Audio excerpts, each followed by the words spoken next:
okay. Hi everyone, it's Jen from Simple Local Life, and I'm back with my friend Elspeth here at Wile Lake Farm Market. It's a beautiful, chilly, sort of spring coming day. It started off really warm. It did. And then the wind came up again. Yeah. This is a season of winds. Little wind. It was windy this weekend. Oh my goodness. Sunday was very windy, and that kind of up and down temperatures, and a little bit of rain and showers the rest of the week. But as we've said, April is the cruelest month. So a few more days to get through in this cruelest month, but May is coming, and you see things starting to bloom up around despite the cold and the wind, and things are definitely growing and happening in the garden, and definitely here in the greenhouse. It's surprising how in my garden at home, when I go home at night, if we have a warm day and I look, oh, didn't those daffodils grow? Literally, yes. They just the bud bloom will swell, and yes. they just look like they're ready to crack open. I have some, and I cut some over the weekend, and I have hyacinths and lots of things to come. But it's amazing how one or two warm days can really drive things, which is what we have not had. Yeah. People say, what does it, it seems like the spring is a bit off, and I say, I think it is a little off, because it really takes 3 fine days to get people going. And my barometer for spring activity is people raking their lawns. And that hasn't happened yet. No. There was a little bit in late March. Yes. We had a day. Yes. People got out. I think it was a weekend or Saturday or Sunday. Yes. But in April, I haven't seen much of that going on yet. No, just a little cool and wet, and we've had a fair bit of rain, but it's coming. We're going to talk about perennials. We are. And people are still thinking about their gardens and planning and getting excited. Well, and if you have perennials or you're interested in perennials, which, just so we make sure everyone understands us, perennials are the plants that come back year after year after year. Yes. So they are more expensive. Yes. But it's an investment. Yeah. So you don't have to plant them every year. Yeah. And they can be beautiful at various times during the season. And as they get bigger, many of them you can divide and get more plants from. Plants that keep giving. They do. And some of them give a lot. Yes. Hostas, for example. Yes. Many things in the garden give a lot, and Yes. people share between gardeners, Yes. which is a great thing. Yeah. And but I wanted to talk today a couple of little tips. Okay. One is that many of the perennials are just popping out of the ground. And so if you have deer problems, this is the product you should get, Bob-X. And you should spray now before they come in your yard. Okay. Or if they're just kind of hanging around at the edge of the woods and you're noticing them, but they haven't found your garden yet, I highly recommend using Bob-X on those newly emerged shoots, because they will want those. Yes. It's like their dessert and salad are Yes. waiting unless you put Bob-X on. This is a product, it's stinky, and that's how it works. That's how it works. So, but it's a natural product. It's made from eggs and a variety of plants that make a really stinky potion, which you spray on. It lasts, depending on the weather, but I say 2 to 3 weeks, even with fairly heavy rain. Okay. It will last quite long. It is very effective. Yes. We have lots of customers who come back year after year. We have it in a couple of different sizes, so that, if you only need a little bit, you can get a small container. $24.95 for this size, which is, I don't know what it is, one liter, maybe a bit more than a liter, because it's out of the U.S., so it's probably a quart. So you said every 2 to 3 weeks, Elspeth. So are you spraying that all throughout the season, or just mostly when they're starting to come up? Well, I think if you can deter them early, Okay. they tend to move on and find somebody else's garden. Send them over to the neighbors. I'm a little facetious in saying that, but generally, if you can discourage them early in the season, Yes. you don't have as much of a problem. Yes. But if they start coming in your garden, then you get on the route. You get on their path. You get on their daily route of wandering, and they just come and browse through your garden. Yes. This isn't the answer for everything. Certainly, if you're growing a vegetable garden and you have a deer problem, well, all we have to do is look at the various configurations of protection that people put up. Yes. Fences, Mesh. fences, mesh, the whole thing, Yeah. depending on where you are and how serious the deer problem is. Yes. But this product is very effective for, small gardens where you maybe have had deer a little bit, but not a big problem. Okay. If you've got big problems, then you probably need to be looking at fencing of some sort. Okay. So, Good. but it is effective, and as I said, I've used it, and I've got lots of customers who do use it, and so it's very effective. Yeah. The other little tip for people, because perennials you could plant now. Yeah. If your beds are dry enough, Yeah. and if you wanted to divide perennials, for Yes. most things this would be a good time. Okay. There are always exceptions, but for most things you could divide easily now. Hostas for sure, Yes. because they are just emerging, Yeah. and they're always, if you're ready to divide, there's a big root system in the ground, and it takes a lot of muscle power to Yes. dig them out of the ground. Yeah. So So you want to do that before they get too Right. grown too much, or getting Exactly. established for the year. Exactly. Yeah. So when you're planting perennials or transplanting them, or you get a gift from a neighbor who's sharing their garden with you, bone meal is the product that really we recommend, because bone meal is going to help develop the root system. Okay. And this is a plant starter product that we have. We're going to feature some products today. This is a Fafard product, and it's a plant starter and has bone meal in it. So low nitrogen, so it's 4-10-2. 4, the first number, is the nitrogen. Yes. 10 is phosphorus, and that's what's going to happen with the root, help with the root development. And then potassium or potash is the last number of the number 2, and that helps the overall health of the plant. Right. But this is what I would recommend using if you're going to transplant, or if you don't want to use this with the starter. This might be good if you're just starting a new pot that you've bought from us, or at one of the nurseries. Then this would be a little bit of plant starter plus the bone meal. So it's got a little bit of nitrogen to give it a little shot of growth. Okay. And then the phosphorus, which is really going to help the root development. And that's what you really want to focus on with perennials, is getting a good root established, because the top part of the plant is in direct proportion to the good root system that's under the ground. Ah, good tip. Good Yeah. point. So this is a really good product for shrubs as well as perennials. Okay. So small flowering shrubs can use this product. Fafard plant starter with bone meal. Okay. So If you guys are watching, or if you're watching it later, if you started to plant any perennials yet this year, or you have a list, just let us know what you're going to be planting this year as far as perennials go. I know usually we have a list we're sort of working on, or hoping to get a wish list of sorts. And yes, and people have things that they want to plant in their garden, and with perennials over time, it kind of develops. You know, Yes. you put some things in and you think, oh, I don't really like the arrangement. Well, you just move them around and find a better thing, a better setup. But I wanted to mention a few plants. We sell about probably between 200 and 250 different perennials. Wow. So obviously I have my favorites among them.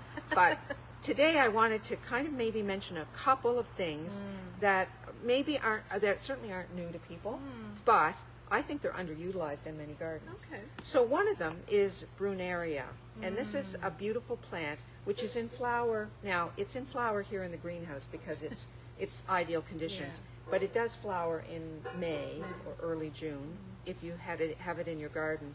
It forms a beautiful clump, and why I like this is that for a perennial, you get 2 seasons out of it. You get the early spring, and then you're going to get the rest of the season. It's going to have these beautiful leaves with the variegation on them, which I think we don't appreciate how much this kind of a leaf can really set off other plants.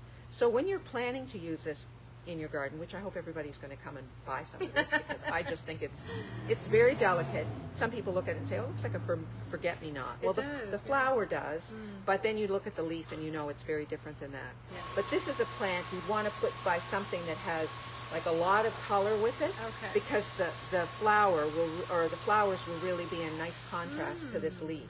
So that's something to think about when you're picking perennials, is that for most of them, they have, they're not going to bloom most of them don't bloom all summer, spring, summer, and fall. Yes. But if you've got a nice, interesting leaf, that Yes. can add great interest in your garden. I love So, that one. Brunaria. And this one's called, I love the Brunaria. name, Alexander the Great. Can you guys see that up close? Yeah. Isn't that beautiful?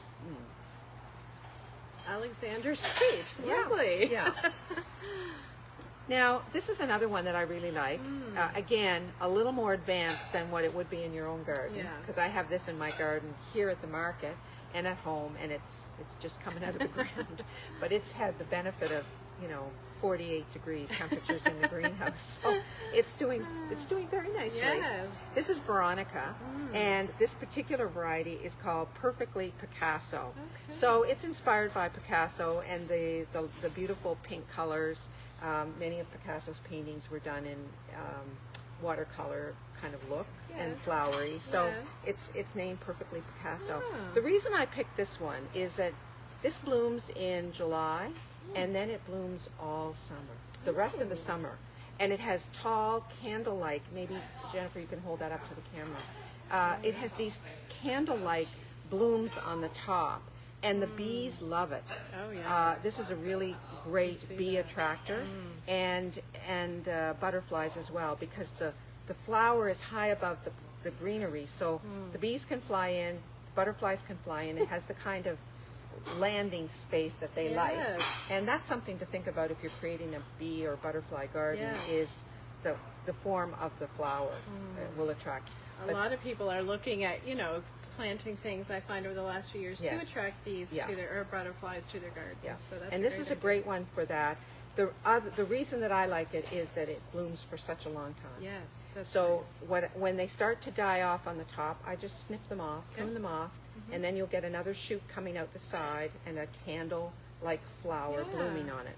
So that's Veronica, and we have, I think, 3 different varieties. This one is Perfectly Picasso, which is a nice name, hard to say. Yeah. Perfectly Picasso. It's a good thing we're not on a microphone because we have a lot of pops there. So this is another good one. The other one that I think, there's a whole family of salvia. Many of us know salvia as an annual, but it's also available as a perennial. And this one is Rose Marvel, but we have May Night. There's several different, I think we have 3 or 4 different kinds. Okay. Again, because of bees and butterflies, Yes. this is the kind of flower that they really like Yes. because they can land easily. They're not caught up in the leaf, Yeah. but this has enough height on it to give them a good landing space. Okay. And again, I like this one because it blooms again. Yes. And just to encourage that to happen, you need to prune it back. So and I know people don't like doing that, Yeah. but you need to cut it back, Okay. and then you'll get, just like it shows on here, Yes. you'll get another new little shoot coming out here Yes. with a flower on the top. So again, another great bee and butterfly or pollen, addition something to for your your garden. pollinator garden, and easy to grow, very hardy here. I mean, I don't fuss in my garden really. I don't have time to fuss, and so things that survive in my garden, these are things that have done well. I think I planted one of those last year, and I made a new perennial garden, and I loved it. So is that one? I was just checking. Is that like a sun or part shade? Yeah, it's sun. Yeah. But yeah, it's a sunny one, and that's a good point, Jennifer. Most of the tags have really good information on it. We're happy to answer your questions, but sometimes we're busy, and we can't. We don't have time to stop for everything. So there's a lot of good information on, particularly our perennial tags. I think have really good information front and back. This one shows you that it's a good butterfly garden plant. Attracts butterflies. Got a little butterfly. Sometimes you'll see a deer with a big X through it. Not many of those, but there are a few. And other information, and on the back you'll find information about the height and the width of the plant at maturity. So It's important information. It's hard when you get excited in here and looking at all the perennials, especially thinking about how much space that is going to take, especially when you're planting something new. But it is really valuable information, and I like to keep all those tags in my garden journal book because, I can't remember from year to year all that information. no, it is really good to have these because, for example, you may really like salvia and you may like this one, but you may think that does really well in my garden. Maybe I'd like to add another kind of salvia.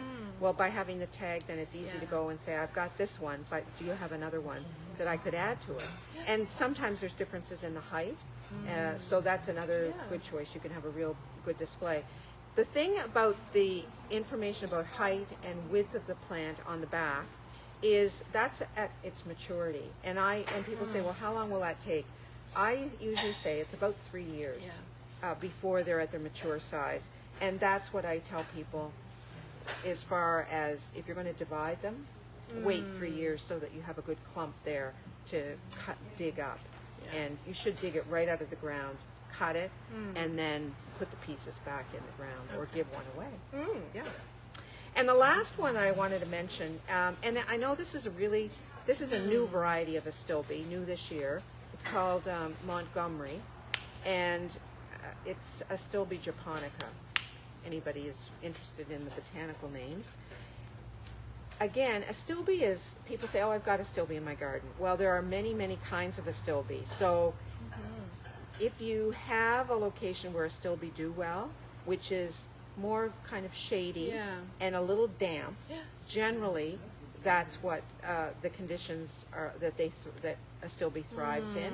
There are some varieties that do well in full sun, but generally we think of astilbe as a plant that wants its feet a little bit damp and a little bit of shade. So as I said, there are many varieties. So you can have quite a display of astilbe and have variety of colors, and often there's differences in the stem color. Now this one has quite a red stem. It will develop into a very brilliant kind of fuchsia color, hot pink. I don't know how to describe it. Yeah. And that one, the little tag shows part sun, part shade. So again, it's half and half. But astilbe is, I think, a little bit underrated. People just say, oh, I've got that. Well, you might have one, but there are, like, we carry probably 8 different varieties. So adding another kind, either height-wise, because some of them will go, 36 inches, 48 inches, and there's some that's only 12 inches. Wow. So you can have, like, astilbe that are tall in the back and then shorter ones in the front. So you can make quite a display of astilbe if you have the right conditions. And often people have a spot on their property that's a little bit damp. Right. And or shady. Like I find shady. a lot of people are looking for things that are part shade, or they have an area then that's part shade that they want to add some plants to. So this is another thing to think about. As I said, with 200 or 250, somewhere in that range of plants, it's hard to, in our 15 or 20 minute chat. Yeah. But I wanted to just kind of point out some of the things to think about when you're picking a perennial or adding something or thinking about how you're going to lay out your garden. And we're happy to help you with all of that. But thinking about with perennials, my last tip is think about what's going to bloom in the spring, what's going to bloom in the summer, and what you're going to have in the fall. So in your flower bed, you've got a continuation of color. In year 1, all of these are grown from rooted cutting, or bare root that we bring in and then pot up. So they're going to flower in the first year. Right. If you grow perennials from seed, they won't flower in the first year. Right. They're going to grow, but the flowering will come next year. Yes. But these are all going to flower this year. So if you're thinking that it looks a little bit bare, then just tuck some annuals in amongst the perennials to give you color through the whole season. But think about spring, summer, and fall, and add perennials that will give you that spot of color as the season goes on. Well, what more do we want? I mean, a little color, some nice plants growing in the garden, all to enjoy all season. And as you mentioned at the beginning, you can start planting your perennials now if your ground isn't too wet.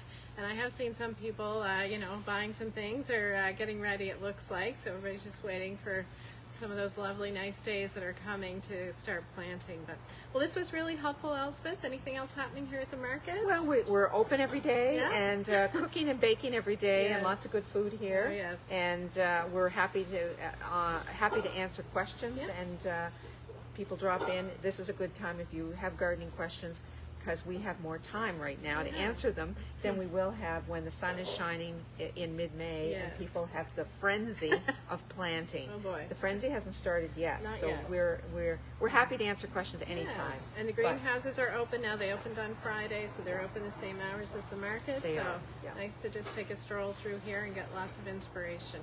Well, thank you, Elspeth, so much. This was really helpful and valuable. If you guys have any questions about perennials or planting in your garden, please leave them below and we'll be sure to get those answered for you.